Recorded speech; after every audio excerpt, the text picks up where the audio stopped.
Elasticity of demand, मांग की लोच। मांग की लोच जाने से पहले हमने थ्योरी ऑफ डिमांड किया था अपनी क्लास में। मांग का सिद्धांत क्या होता है, जिसमें हमने देखा था प्राइस में और डिमांड में कैसा संबंध होता है। जब प्राइस बढ़ती है तो डिमांड कम होती है, और जब प्राइस कम होती है तो डिमांड बढ़ जाती है, मांग बढ़ जाती है। दोनों में कैसा संबंध था, नेगेटिव संबंध था, इनवर्स रिलेशन था। ये हमने पढ़ा था इससे पहले वाले चैप्टर में।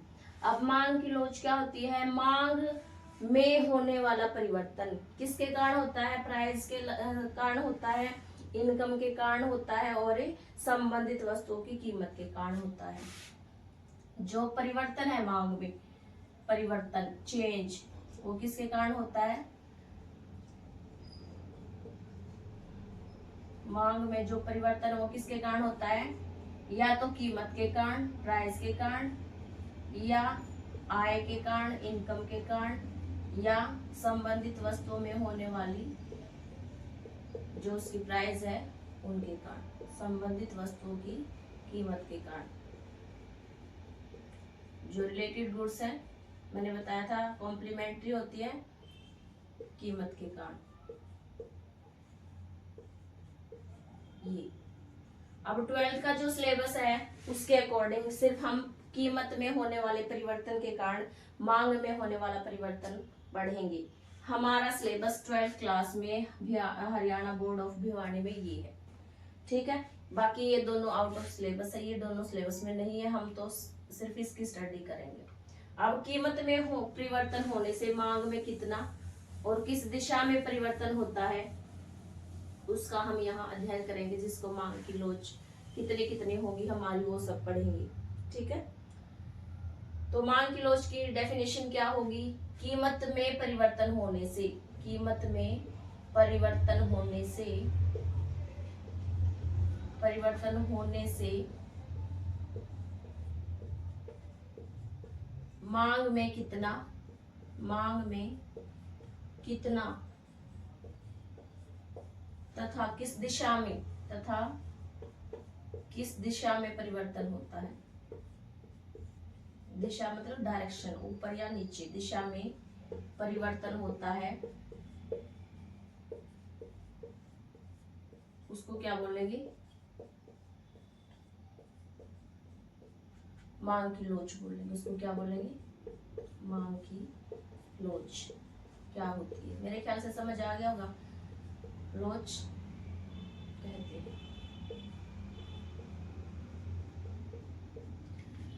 मांग में परिवर्तन, कीमत में परिवर्तन होने से मांग में कितना तथा किस दिशा में परिवर्तन होता है उसे मांग की लोच कहते हैं। ये मैंने लिख दिया यहाँ, ठीक है। उसे समझ आ गई होगी, बात क्लियर है बिल्कुल साफ साफ कि प्राइस चेंज हुई है, ऊपर हुई है, नीचे हुई है, तो उसके कारण डिमांड ऊपर गई है, नीचे गई है, और कितनी गई है, तो वो मांग की लोच है।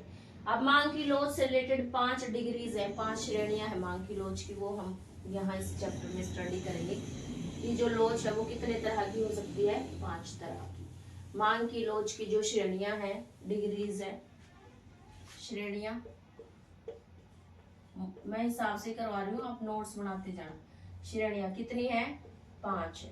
पहली जैसे कि आपको बताया था, परफेक्ट इलास्टिक, पूर्णतया लोचदार। परफेक्ट मतलब पूरी तरह से, इलास्टिक, इलास्टिक मतलब लोचशील है वो चीज, क्या, डिमांड।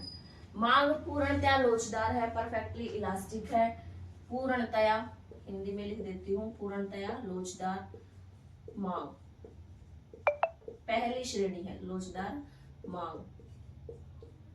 जो मांग है ना वो कैसे, पूरी तरह से लोचदार है। मांग एक ऐसी चीज है जिसको हम क्या कर सकते हैं, कितना भी चाहे मोड़ तोड़ सकते हैं। बट किसके कारण मांग में जो चेंजेस है वो मोड़ तोड़ किसके कारण आएगा, प्राइस के कारण, कीमत के कारण। ये ध्यान रखना है क्योंकि हम प्राइस इलास्टिसिटी ऑफ डिमांड की स्टडी कर रहे हैं, कीमत लोच की। तो मांग पूरी तरह से बदल जाएगा। ये किन वस्तुओं के केस में होता है, जैसे मैंने क्लास में बताया था, फिर भी बता देती हूँ दोबारा से, ध्यान रखना है। इनको रिकॉर्डेड क्लास है, ये रिकॉर्ड रहेगी, आप कभी भी उठा के एग्जाम टाइम तक इसको देख सकते हो। ऐसा समरूप वस्तु, समरूप मतलब जो एक जैसी वस्तु, समरूप वस्तुओं के वस्तुओं के केस में होता है जहां पर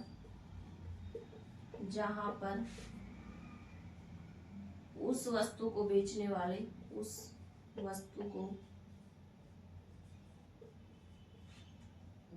वाले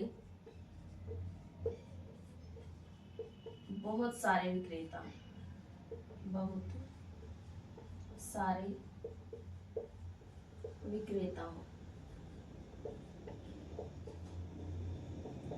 ऐसा किन वस्तुओं के केस में होता है?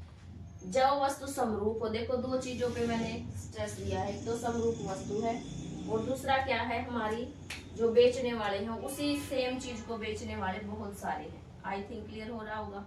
एक तो वस्तु कैसी है, समरूप है। समरूप मतलब वही एक ही चीज। जैसे ये मार्कर लगा लो मेरा, इस मार्कर को बनाने वाली कंपनी ने एक मार्कर बना दिया और इस मार्कर को बेचने वाले बहुत सारे विक्रेता हैं बाजार में।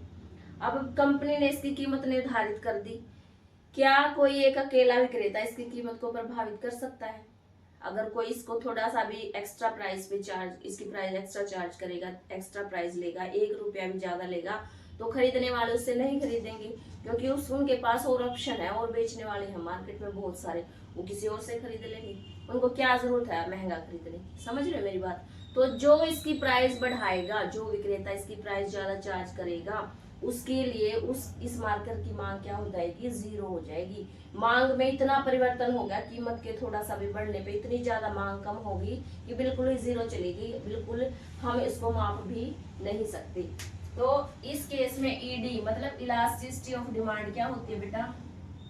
अनंत होती है। इन्फिनिटी बोलते हैं इसको, अनंत। ठीक है, अनंत होती है। मेरे ख्याल से पहला ये जो आपका डिग्री है वो क्लियर हो गई होगी। अब इसका डायग्राम कैसे बनेगा, मैं डायग्राम बना देती हूँ यहाँ पे थोड़ा सा साइड में। डायग्राम के लिए हमने ये पोर्शन खाली कर दिया है। हम एक्स एक्सिस ड्रॉ करते हैं, वाई एक्सिस ड्रॉ करते हैं। एक्स एक्सिस, वाई एक्सिस, ये एक्स एक्सिस होता है ओरिजिन पॉइंट, वाई एक्सिस। यहाँ पे हम वाई एक्सिस पे प्राइस या कीमत लेते हैं, एक्स एक्सिस पे क्वांटिटी लेते हैं। हमने ले ली क्वांटिटी, प्राइस कुछ भी लगा लो। अब मान लो इसी मार्कर की प्राइस 10 रुपए लगा दी मैंने बाजार में। ये मार्कर कितने का बिक रहा था? 10 रुपए का। मार्केट में 1 क्वांटिटी, 2 क्वांटिटी, 3, 4, कितने भी जा सकते हो आप, 1, 2, 3, 4। अब खरीदने वाले ने खरीदा तो भी कीमत कितनी रहेगी बेटा? 10 रुपए। 2 खरीदे किसी ने तो भी कीमत 10 रुपए। 3 खरीदे किसी ने तो भी कीमत 10 रुपए। 4 खरीदे किसी ने तो भी कीमत 10 रुपए। कितने भी खरीद लो आप, अनलिमिटेड। मैं यहाँ ब्लैक बोर्ड हमारे पास इतना बड़ा नहीं है, मैं और भी बढ़ा के दिखा देती। तो कहने का मतलब कंसेप्ट क्लियर हो गया होगा कि मार्केट में इस चीज की प्राइस, इस मार्कर की प्राइस 10 रुपए थी, आप कितनी भी मात्रा में इसको खरीद सकते हो, प्राइस में कोई चेंजेस नहीं आएगा। अगर प्राइस में थोड़ी सी भी वृद्धि हुई तो मांग कहाँ आ जाएगी? 0 पे आ जाएगी। तो ये एक हमारा मांग वक्र निकल के आया है, डीडी कर्व, जिसका जो स्लोप है वो कैसा है? हॉरिजॉन्टल है। एक्स एक्सिस के बराबर ये होता है, एक्स अक्ष इसके बराबर है, इसके पैरेलल है, और इसको बोलते हैं इंग्लिश में हॉरिजॉन्टल डिमांड कर्व। क्या बोलते हैं? हॉरिजॉन्टल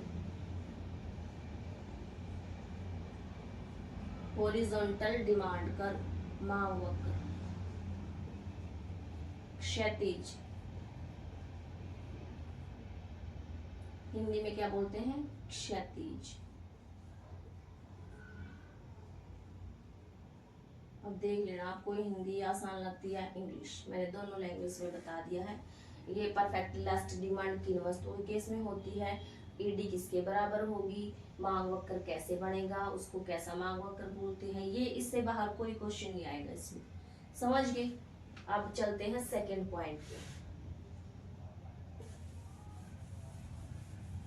सेकंड डिग्री होती है हमारी in elastic demand, perfectly in elastic, पूरी तरह से बेलोचदार। क्या होती है सेकंड डिग्री? पूरी तरह से बेलोचदार।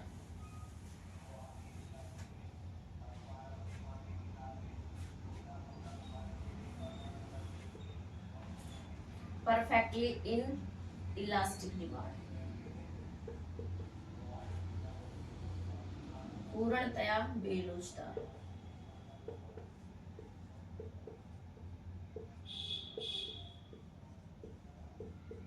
पूर्णतः बेलोचदार मांग। यहाँ यह जरूरी वस्तुओं के लिए होती है, जरूरी, नेसेसरी, जरूरी वस्तुओं के लिए होती है।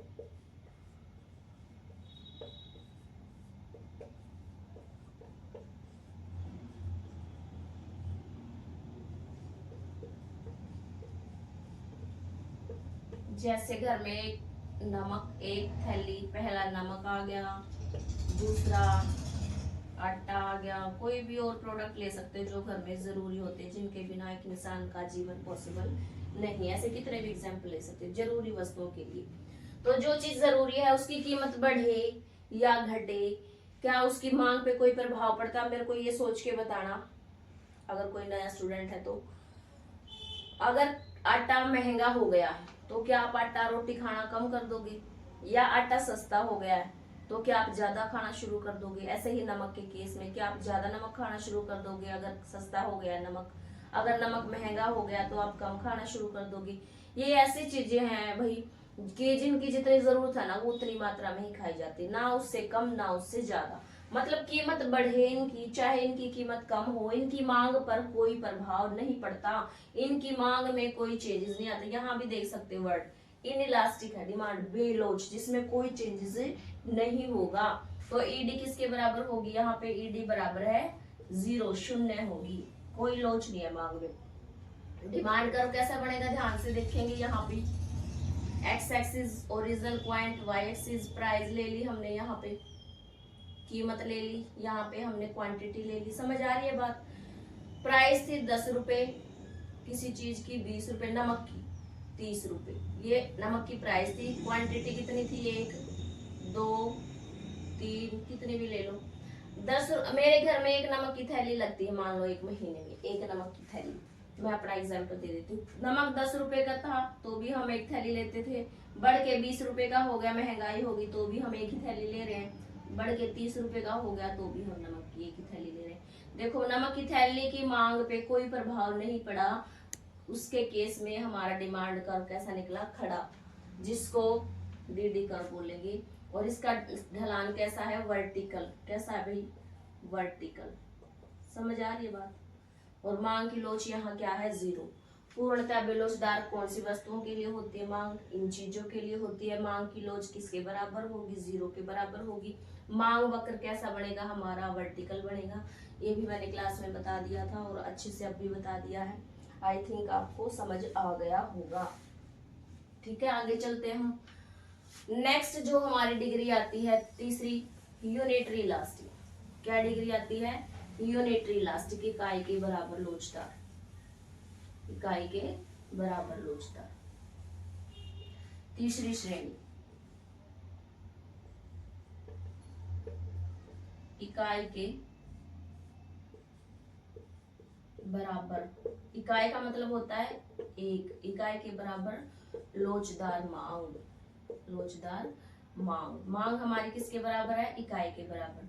ऐसा किन वस्तुओं के केस में हो सकता है? जो चीज हमारे लिए इतनी ज्यादा जरूरी नहीं है, हम क्या करते हैं, अगर वो महंगी लगती है तो हम उनको कम खरीदना शुरू कर देते हैं, अगर वो हमें सस्ती लगती है तो हम उसकी मात्रा बढ़ा देते हैं।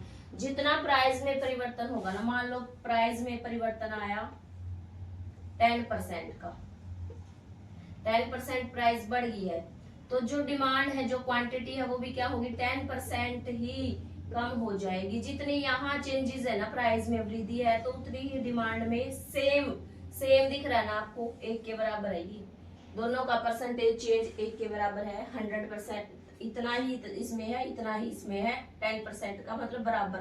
तो ये सब क्या है? इकाई के बराबर लोचदार। इसका मांग वक्र कैसा बनेगा?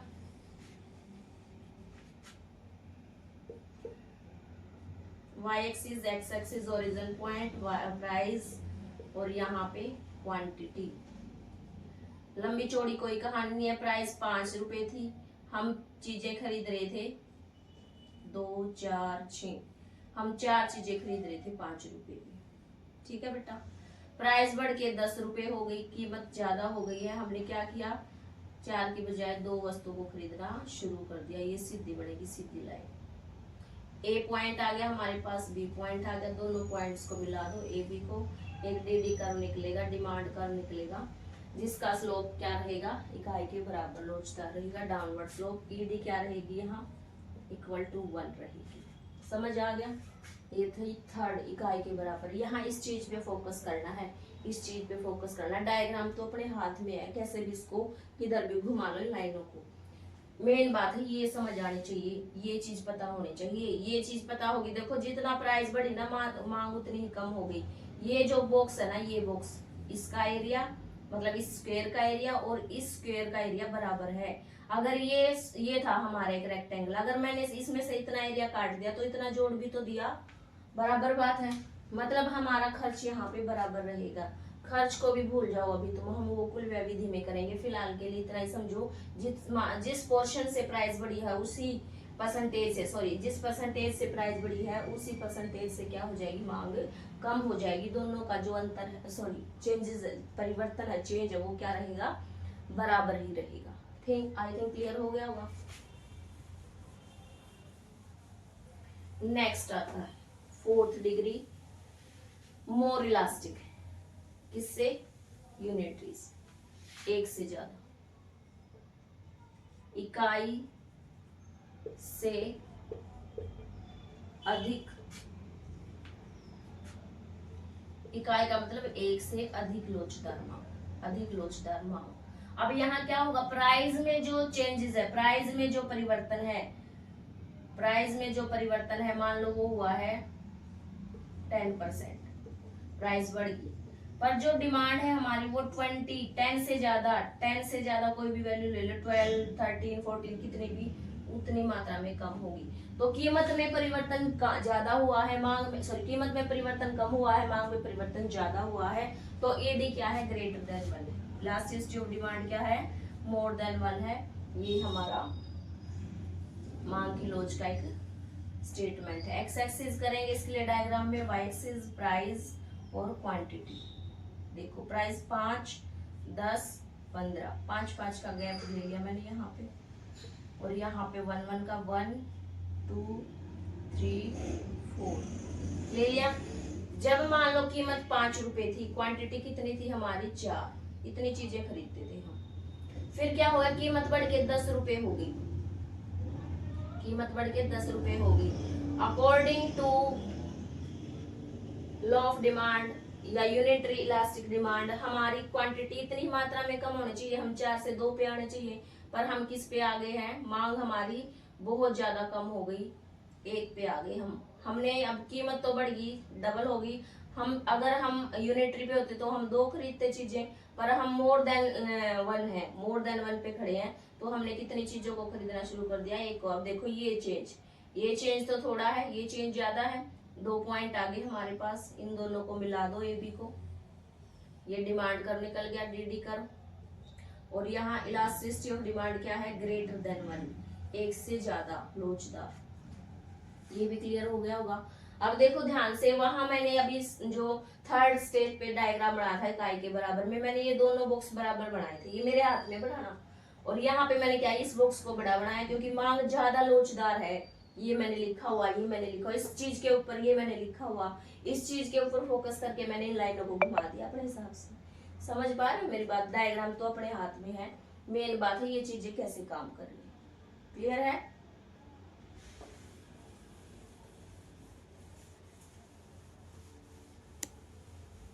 अब लास्ट आता हमारा इकाई से कम लोचदार मांग। लास्ट क्या आता है, इकाई से कम लोचदार मांग,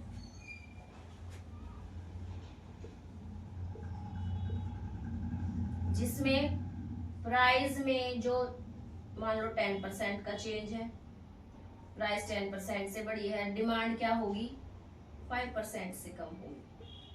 कम तो हुई है पर कम मात्रा में।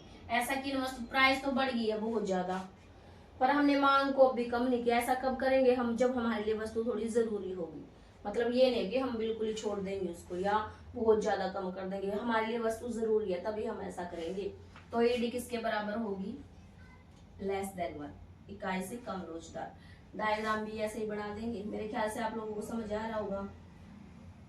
यहाँ प्राइस लेंगे, यहाँ क्वांटिटी लेंगे, पी प्राइस, प्राइस 5, 10, 15 ऐसे ले लो। क्वांटिटी 1, 2, 3 ऐसे कहीं तक ले जाओ, 4, 4 तक ले गए हम। 5 पे थी हमारी क्वांटिटी 4, 5 रुपए कीमत पे हम 4 चीजें खरीद रहे थे। प्राइस बढ़ गई, प्राइस मान लो 10 रुपए पे चली गई, पर हमने क्वांटिटी को बहुत कम तो किया, पर बहुत थोड़ा। देखो ये चेंज ज्यादा है, ये चेंज बहुत कम है, दिख रहा होगा साफ साफ। तो हमारा डिमांड करो यहाँ ऐसे निकलेगा, खड़ा साइज, इसको बोलते हैं कम लोचदार, डीडी का। क्या है ये? ईडी <<1। ये थी आपकी 5 श्रेणियां मांग की लोच की। मैंने बिल्कुल अच्छे से समझाया है विद एग्जाम्पल, आपको क्लियर हो गया होगा।